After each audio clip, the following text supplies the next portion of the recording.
unfairly private. Welcome everybody, I hope you're all doing well. I am here on the island of Rhodes in Greece, and today we've got lots to talk about. We namely are going to be talking about Twitter actively working on integrating Bitcoin Lightning Network natively into the app. We're also going to be touching on the new developments around El Salvador as it preps to be the first country in the world to adopt Bitcoin as one of its legal tenders, and everything that is coming down the pipeline there. If you haven't already, please do hit like, subscribe, share. All of those things really help the show a lot. And with that, let's get to it. I am Ben with the BTC Sessions. This is your daily session.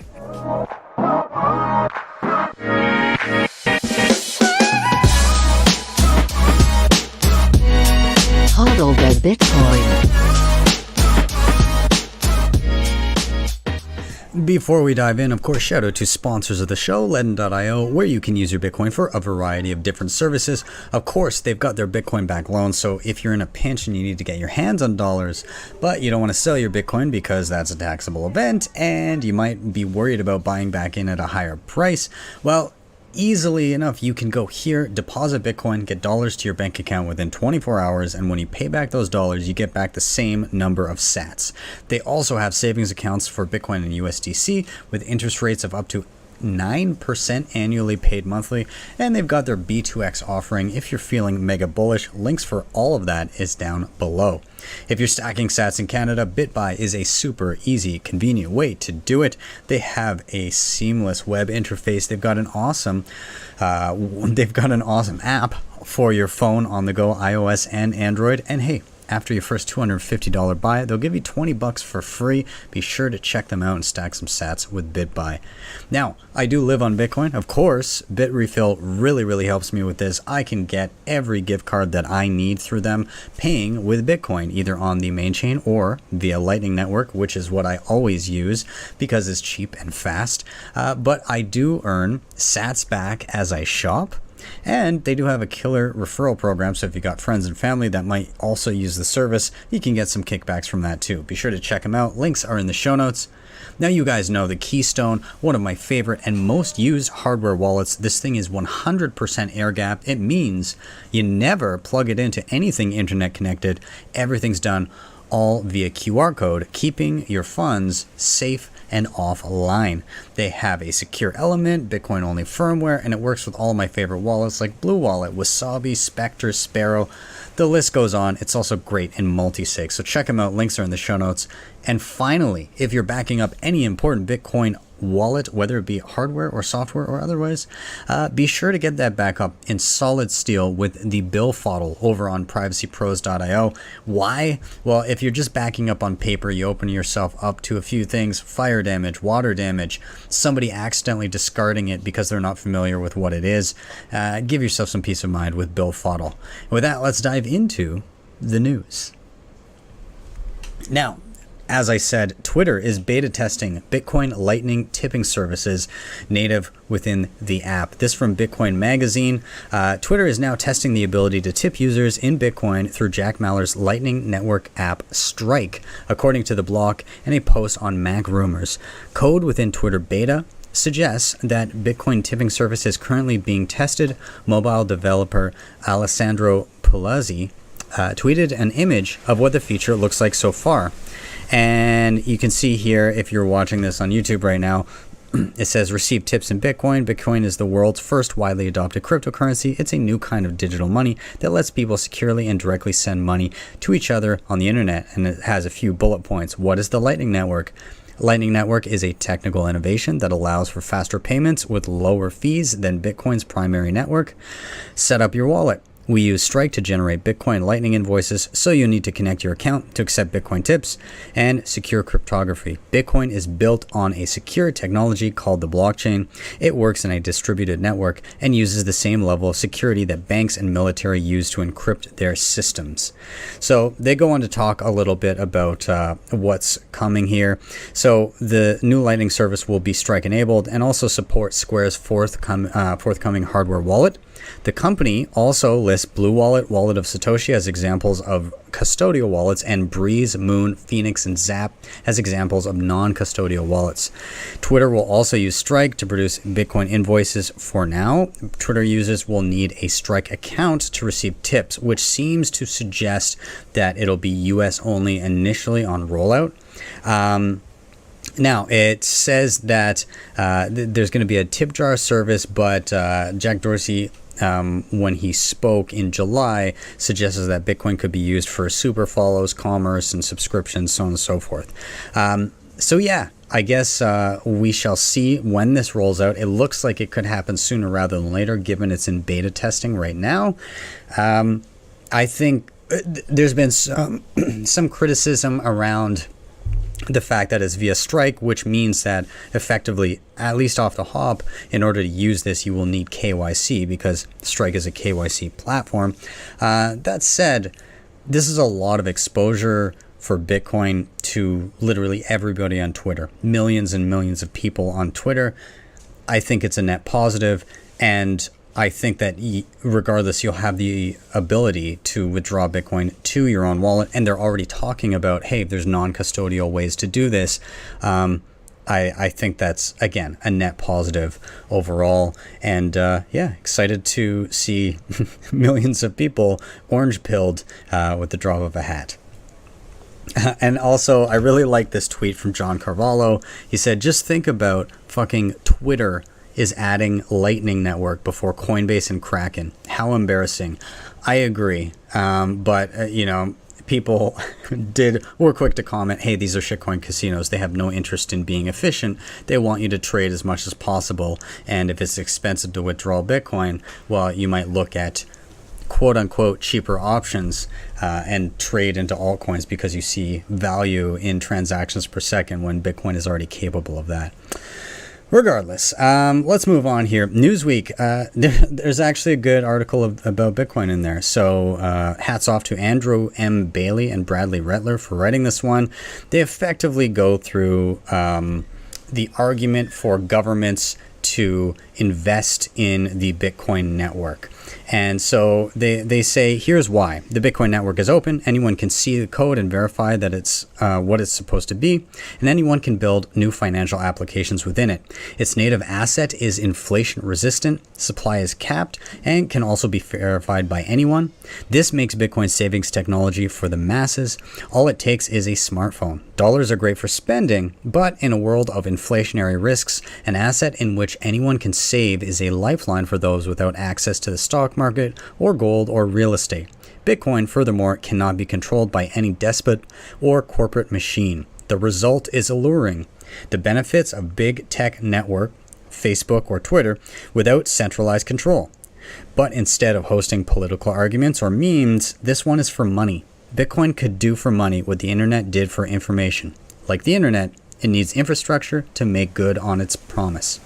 And they go through some areas where countries could invest, and they talk about the technology, so giving away preloaded cell phones with a Bitcoin wallet, subsidized Wi-Fi and internet access, Lightning Network.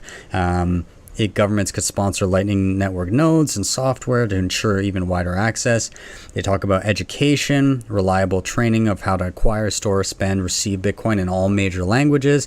They also talk about mining infrastructure. Particularly, they say that Bitcoin, if a country so wishes to be subsidizing any type of energy, well, they would no longer necessarily need to do that off the hop, because Bitcoin mining provides a buyer of first and last resort, meaning that if you have some renewable energy, whether it be hydro or whether it be whatever, solar, wind, they're intermittent.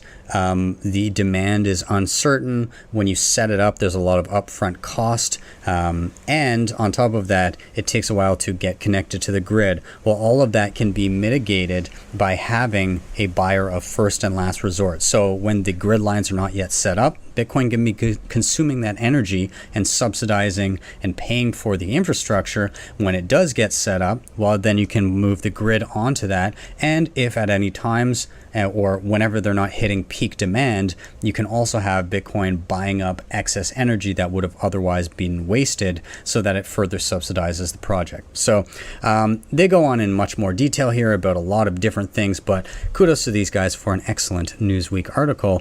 You don't see a lot of excellent mainstream media articles about Bitcoin.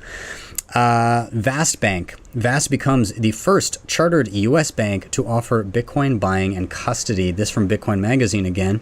Vast Bank has become the first U.S. bank with FDIC insurance and a Federal Reserve charter to offer Bitcoin services. Customers at Vast Bank can now buy and sell Bitcoin directly from an FDIC-insured checking account, while its Bitcoin custody solutions include a mobile trading platform with instant settlement to its accounts.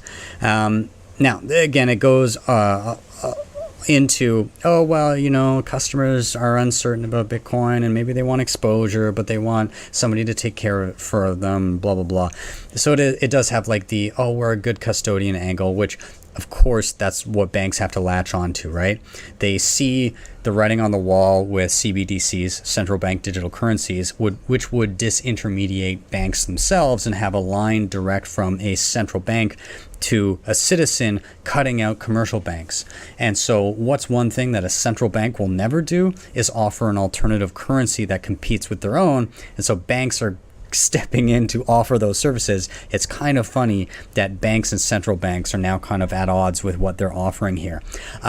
So yes, they are offering a custody solution, but down at the bottom they say Vast is also currently working to allow customers to deposit their Bitcoin in private wallets and exchanges with the bank. So they are working on a way to withdraw from the platform, probably because they know that's a demand of Bitcoin customers. Earlier in the article, they do say that they're just responding to customer demand via surveys of what they want and what they want access to. So, again, orange pilling people, whether or not it's a great on-ramp, at least they're seeing it. So, yeah. The Legislative Assembly of El Salvador approves a $150 million Bitcoin trust. The government has set aside $23.3 million towards rolling out crypto ATMs and $30 million to incentivize the use of state-backed Chivo Wallet. So El Salvador's Legislative Assembly has passed legislation creating this $150 million Bitcoin trust. They're supporting development of infrastructure and services across the country. The bill passed on Tuesday with 64 officials voting in favor and 14 opposed.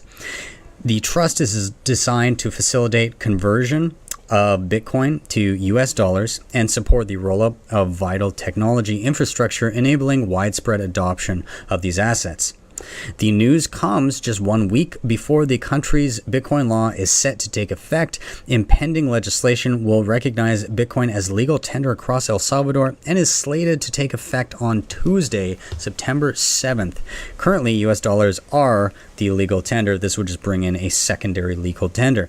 The Development Bank of El Salvador has been appointed to oversee the trust operation. The $150 million will be redirected from the country's $500 million loan with the Central American Bank for Economic Integration.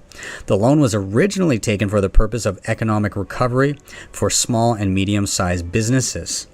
For those funds, again, 23.3 earmarked for support of installation of government-backed ATMs, allowing citizens to exchange between Bitcoin and USD. 30 million has also been designated to offer incentives to encourage the adoption of the government digital wallet.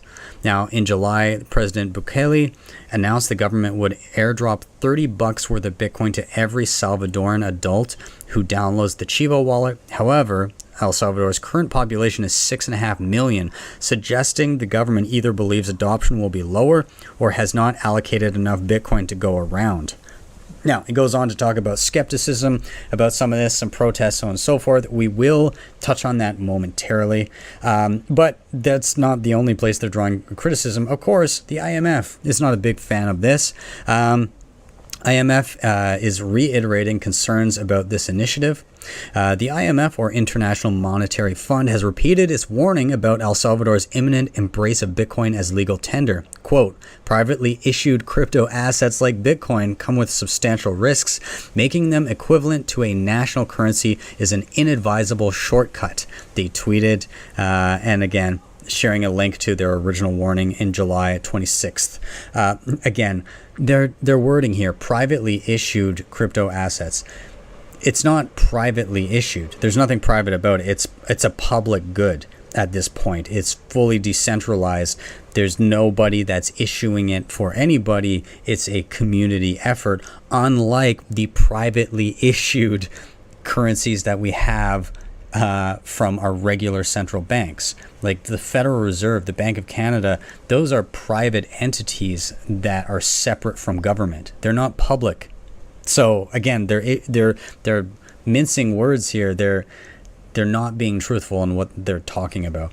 Anyways, in July, the IMF slammed El Salvador for its decision to adopt Bitcoin, suggesting the move raises a number of macroeconomic, financial, and legal issues. Well, yeah, for them. The international organization also said crypto assets can pose significant risks, and effective regulatory measures are very important when dealing with them. IMF is not alone in its concerns. Surprise, surprise, the World Bank was also sharply critical of Bukele's decision earlier this summer, refusing to help the country implement its policy, citing environmental and transparency concerns. Controversy notwithstanding, El Salvador will adopt Bitcoin as legal tender September 7th, and the country's Congress has prepared a $150 million fund to help the Bitcoin project get off the ground next week. I wish them all the luck in the world. Now, let's talk about some of the criticism here. First, some of the more ridiculous stuff alongside the IMF. Shout out to Bitcoin Gandalf for tweeting this. They can't stand that El Salvador is making Bitcoin legal tender. Instead of writing about the benefits this is going to bring the people of El Salvador, Euronews prefers to come out with headlines and articles like this. Have fun staying poor. In the articles, Bitcoin is set to become legal tender in El Salvador and Cuba. I don't know about that. Yet many countries are moving the other way, making the controversial online coin and other cryptocurrencies illegal. And then they tweet a link, where in the world is Bitcoin banned or restricted? And then another Euronews article, Bitcoin ban. These are the countries where crypto is restricted or illegal. Again, like they guys, get over it. It's happening. It's happening. Now, is there legitimate concern about this? Well, Aaron Van Weerdum from Bitcoin Magazine was actually on the ground in El Salvador, in San Salvador, just the other day, and he was at one of the protests to kind of see what was up. And so he documented just a little bit of it. He said, another protest again today. Concerns range from what I would consider legitimate, like mandatory aspect of the law, little transparency about the use of public funds, to more general or non-Bitcoin related critique of the President Bukele, to confusion about Bitcoin itself, like poor people can't afford to buy a whole Bitcoin, which again, those obviously less legitimate arguments. It's just a lack of understanding of how Bitcoin works. He said, I would estimate there were between 100 and 200 people who marched for a few blocks to the National Parliament with a stop midway for a couple of speeches. The demonstrations altogether lasted about 2 hours. So there was an article the other day, I can't remember from what publication, but effectively it was like massive protests in El Salvador over upcoming Bitcoin law. And by massive, again, a couple hundred people, like on the high end. So massive. They've got like I forget what was the other article, 6 point something million population. So massive compared to what? Anyways, let's move on from that. Again, I wish the people of El Salvador the best, and I hope it continues to help more people, as it's already been helping with international remittances via Bitcoin Beach and everything happening in El Zonte there. Now, this is a little thread here from Brian Trolls, aka Shinobi, on Twitter, and I'll just read it and let you guys kind of hear what he had to say about a recent development that's not ideal, but hey, it is what it is, and Bitcoin will continue to do its thing. He said, the W3C is a standards body for specifications for how web browsers interact with things on the internet. When you click a payment link for a Bitcoin and it opens your wallet to pay, that's them. HTTPS, things resolving to websites, that's them. The members of this body are major tech corporations: Amazon, Facebook, Google, Mozilla, etc.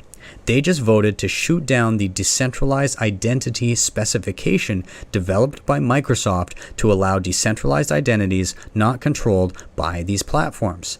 They will not standardize and not implement in their browsers support for handling DID addresses or endpoints the way a browser handles HTTPS links.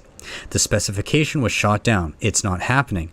That's not where this ends, though. The reason for shooting it down was effectively proof of work is evil and uses too much energy.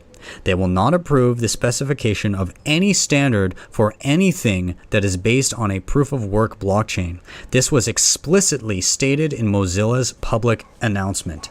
What does this mean? No Bitcoin integration for 402 payment request messages, no native Bitcoin integrations into browsers, no implementation of standards in browsers to make interacting with anything built on Bitcoin easy or frictionless.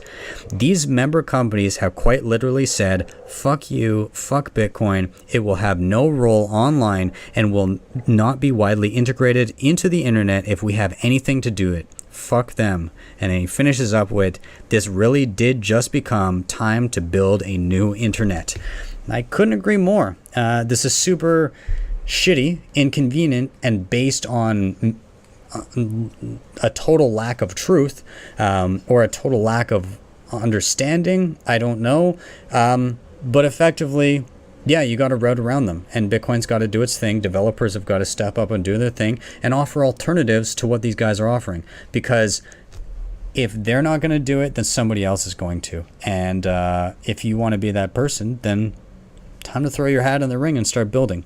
And also, if you want a good refutation of the whole energy argument that comes from these types, go over to CoinDesk and read an article by Nick Carter called "The Frustrating, Maddening, All-Consuming Bitcoin Energy Debate.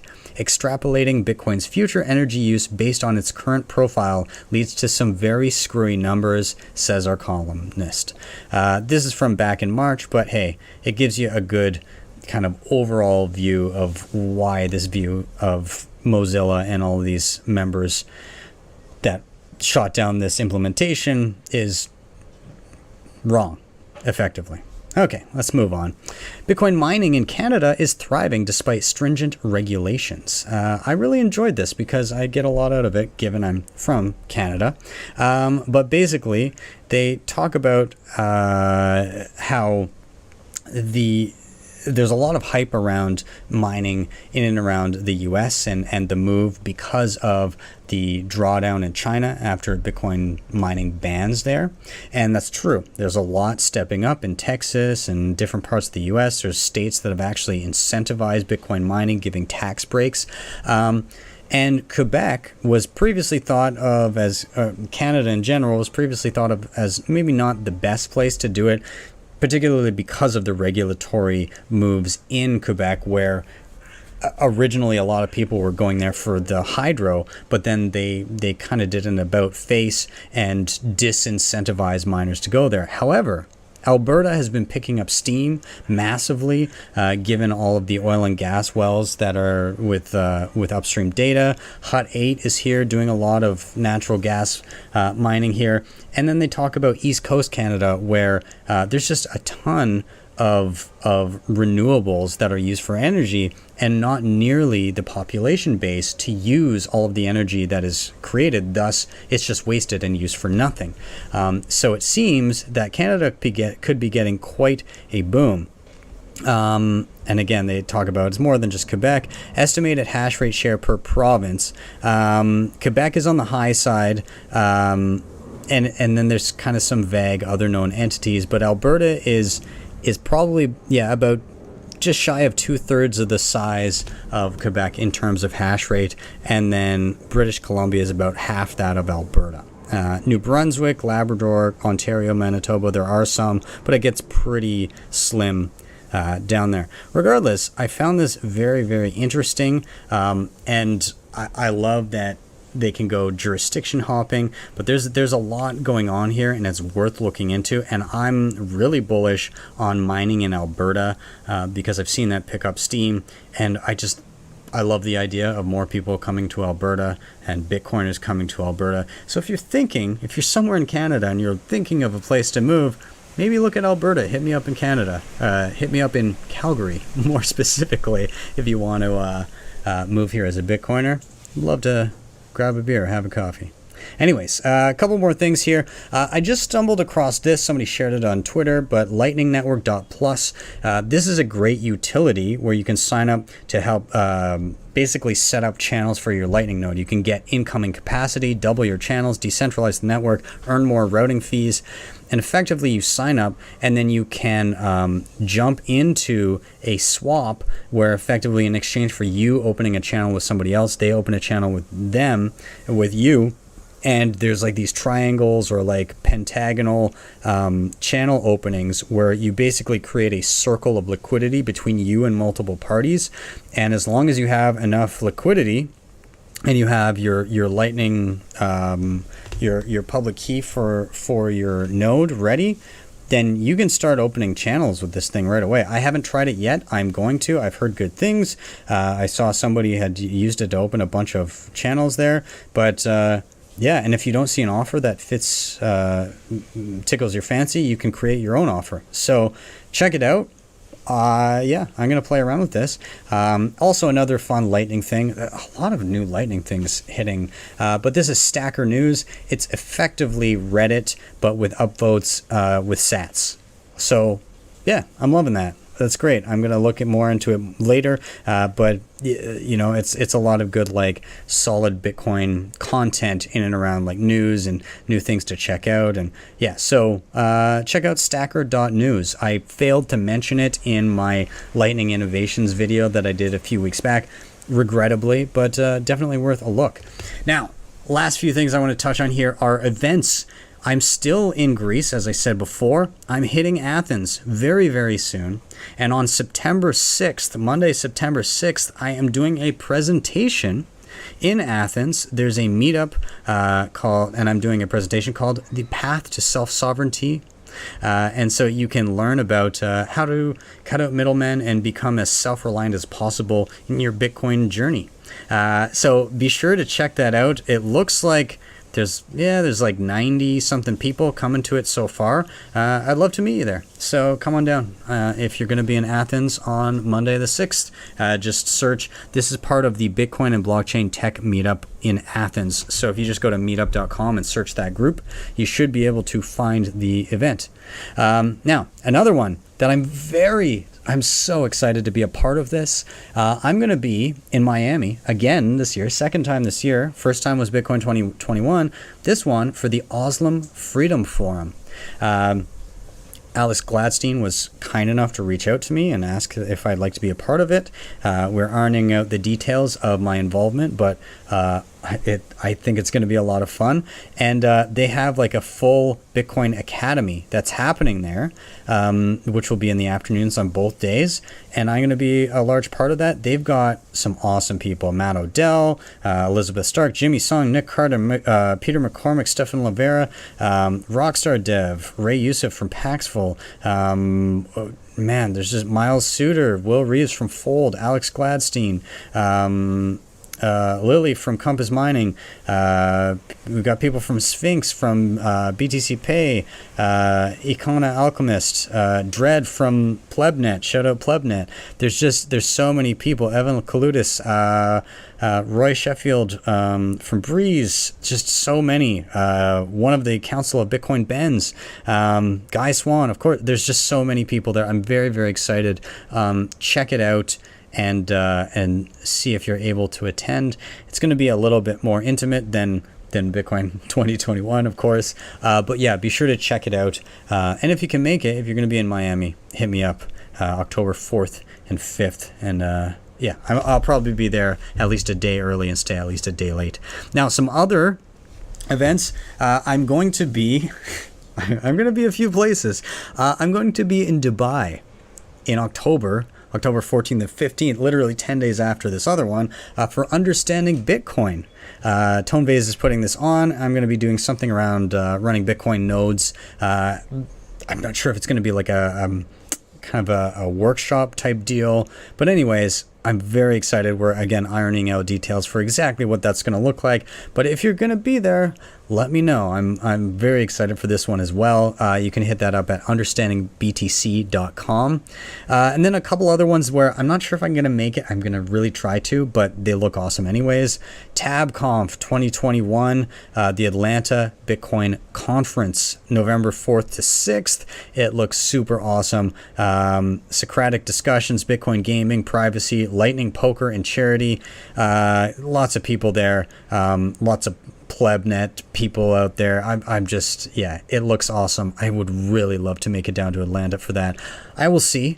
And another one that just came across my radar, I think they just announced it, Adopting Bitcoin, a Lightning Summit in El Salvador, which would be fantastic. Some of the people I did ask about speaking at this, so we'll see about that. But again, Alex Gladstein, we've got people from River, Async, LN Bits, we've got Camilla from Swan, we've got Bernard from Bitnob, we've got Castro Sierra, he's from the Republic of Colombia, he's advisor to the president, John Carvalho, Francis Puglia, man, people from Blockstream, Bitcoin Beach, Mike Peterson, Ray Youssef from Paxful, Stefan Lavera again. So Lavera's making the rounds now that he escaped Australia. He's just hitting everything that he can. So yeah, I'm gonna see. I'm gonna see if I can do it. I would really love to be there.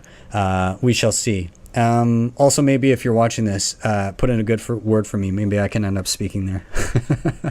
Anyways, guys, I want to leave you with one final thought to wrap up this episode. We were talking earlier about the IMF and how they were basically shitting all over Bitcoin and El Salvador. And a single quote from their blog really stuck out, and a lot of Bitcoiners focused on this. I think it's a fantastic quote. Quote goes, "And yet, Bitcoin lives on." And this is kind of like the anthem of our people. This is, yeah, and Bitcoin lives on. And yet, Bitcoin lives on. And this is what a lot of no-coiners will be repeating for years and years to come, because Bitcoin does live on. It's been here for well over a decade at this point. 12, 13 years going on, and no signs of stopping it, right? And with each new challenge, like this shoot down of this implementation that would make it easy to use with browsers, Bitcoin finds a way, and people step up to the plate and they build amazing things, and it becomes better for everybody using it. So gives me hope for the future. So thank you guys so much for watching and or listening. If you're listening to the pod or streaming sats after the fact, please do hit like, subscribe, and share if you're on YouTube. If you want to help out the show in another way, you can hit up the sponsors I mentioned down below: LEDN, Bitbuy, Bitrefill, Keystone, and BillFodl over at privacypros.io. And if you really liked what you saw, you can hit me up with a Bitcoin tip at my strike.me page. That is strike.me/BTC sessions. Once you get there, you type in any amount you like, you click on the tip button, you will be presented with a Lightning QR code, invoice, or if you tap to the right, you'll be presented with a regular Bitcoin QR code. With that, I am out. Have yourselves a wonderful day or evening, wherever you may be. I'll see you guys next time for your daily session.